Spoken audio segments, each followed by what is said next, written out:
Assises ou couchés à même le sol sur fond d'indignation, voire en dynamique d'action de vacarme, en guise de protestation bruyante contre les mauvaises conditions de vie et de travail, voici le tableau peu reluisant qu'affiche l'enceinte du ministère des Travaux publics dans la fièvre d'un mouvement d'humeur des personnels qui revendique le paiement de primes et d'indemnités de logement, voire l'acquisition de moyens roulants en vue de la réfection du réseau routier.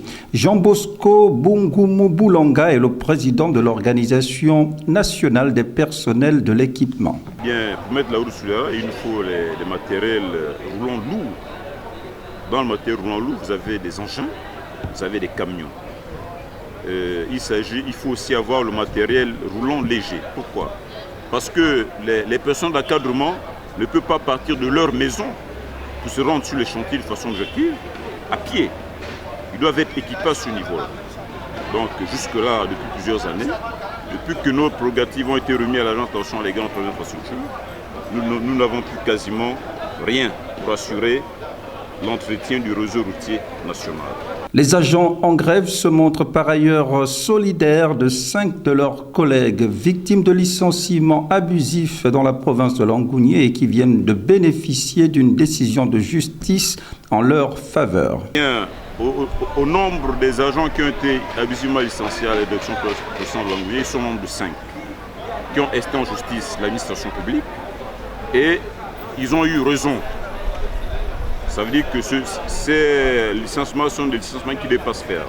Les journaux disent que ce sont des licenciements abusifs et qui sont nuls et de nul effet. Parce qu'au regard de la loi, par rapport aux fautes dont l'employeur pensait que les agents fautaient, non. Les agents n'ont jamais fauté. Et la tutelle n'a jamais démontré par A plus B les raisons clés pour lesquelles ces agents ont été licenciés. D'où le tribunal a décidé, ou la loi a décidé que, par rapport aux investigations qui ont été faites, que ces licenciements étaient des licenciements abusifs. Par conséquent, ces agents-là sont censés recouvrer leur emploi. Et ils doivent être dédommagés. Les montants ont été arrêtés en fonction des anciennetés des uns et des autres. Soulignons que les personnels des TP sont en grève générale sur l'ensemble du pays depuis le 8 janvier dernier.